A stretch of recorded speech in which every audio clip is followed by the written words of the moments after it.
Hi hello' and WhatsApp guys, কেনে আছে আপোনালোকে? আই হোপ সকলোৱে ভালে আছে এণ্ড ময়ো ভালে আছোঁ গাইজ। আপোনালোকৰ সৈতে আজি কিছুমান কথা ইম্পৰ্টেণ্ট কথা আলোচনা কৰিম বা শ্বেয়াৰ কৰিম। চ' গাইজ আজি ভিডিঅ'টো সম্পূৰ্ণকৈ চাব আৰু যিসকলে থাম্বনেইল আৰু টাইটেল চাই আহিছে তেখেতসকলে নিশ্চয় এবাৰ ভিডিঅ'টো চাই যাব।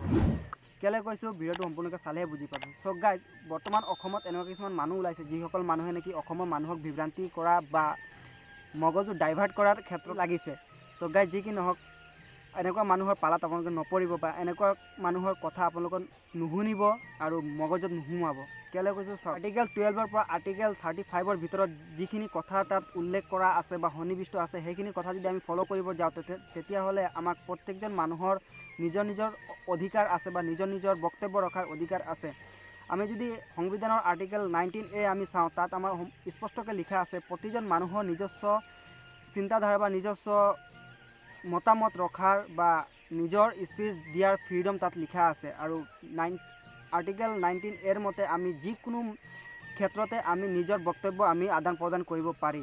চ' গাইজ চাওক, এইখিনি মানুহে যেনেকুৱা কথা পাতিছে, আমি যদি আন্দোলন কৰিব যাওঁ তেনেহ'লে আমাক কিছুমান মানুহে এনেকুৱা থ্ৰেট দিয়ে বা এনেকৈ আমাক ইনচাল্ট দিয়ে আমি নেকি কিবা বেয়া কামেই কৰিছোঁ।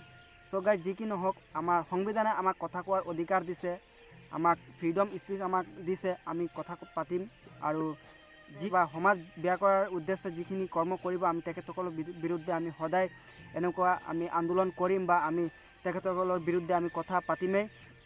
আৰু আপোনালোকে কথা পাতক। আপোনালোকে হয়তো এনেকুৱা এটা প্লেটফৰ্ম পোৱা নাই বা আপোনালোকে এইবোৰ লাজৰ কাৰণে আপোনালোকে কৰা নাই, কিন্তু আপোনালোকে প্ৰত্যেকজন মানুহে ভাৰতীয় হিচাপে মানুহ হিচাপে এনেকুৱা মানুহৰ বিৰুদ্ধে আপোনালোকে কথা পাতক। আৰু আমি যদি এতিয়া এনেকুৱা কথা আমি নাপাতোঁ তেখেতৰ বিৰুদ্ধে বা তেখেতৰ বিৰুদ্ধে আমি যদি প্ৰতিবাদ নকৰোঁ, তেখেতসকলে ভৱিষ্যতে আৰু বেয়া বেয়া কথা পাতিব, আমাৰ সমাজখন আৰু বেয়া কৰিব।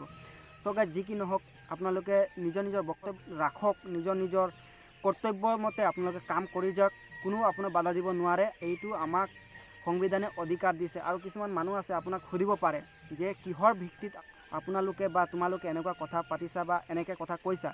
চ' গাইজ আপোনালোকে এটা কথাই ক'ব, আমাক সংবিধানে অধিকাৰ দিছে। আমাৰ সংবিধানৰ আৰ্টিকেল 19A মতে আমি এইখিনি কথা পাতিছোঁ বা আমি বিৰোধিতা কৰিছোঁ। আৰু বাকী থাকি গ'ল আপোনাৰ আন্দোলনৰ কথাটো, প্ৰতিবাদৰ কথাটো। চ' গাইজ আপোনালোকে ৰাজপথত নোলাই, আপুনি ঘৰৰ পৰাই ছ'চিয়েল মাধ্যমৰ যোগেদি আপোনালোকে প্ৰতিবাদ কৰিব পাৰিব। যেনে আজি ধৰক সত্যৰঞ্জন বৰা হওক বা মুস্তাফা কামাল আজাৰী হওক, যেনেকৈ সিহঁতি কথা পাতিছে বা মানুহক যেনেকৈ মাইণ্ড ডাইভাৰ্ট কৰিছে।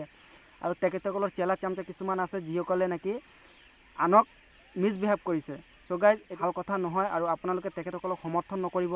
ভাল কামৰ সমৰ্থন জনাওক, ভাল মানুহক সমৰ্থন জনাওক। চ' গাইজ আপোনালোকে ঘৰত বহিয়ে প্ৰতিবাদ কৰক এনেকুৱা মানুহৰ বিৰুদ্ধে। আপোনালোকে ফেচবুক হওক, ইউটিউব হওক বা ইনষ্টাগ্ৰাম হওক, ছ'চিয়েল প্লেটফৰ্ম বহুত আছে, আপোনালোকে তেখেতসকলৰ বিৰুদ্ধে কথা পাতিব পাৰে বা তেখেতসকলৰ সলিউশ্যন আপোনালোকে দিব পাৰে। চ' গাইজ আজিলৈকে ইমানেই। ভিডিঅ'টো ভাল লাগিলে নিশ্চয় লাইক, শ্বেয়াৰ এণ্ড ছাবস্ক্ৰাইব কৰি দিব।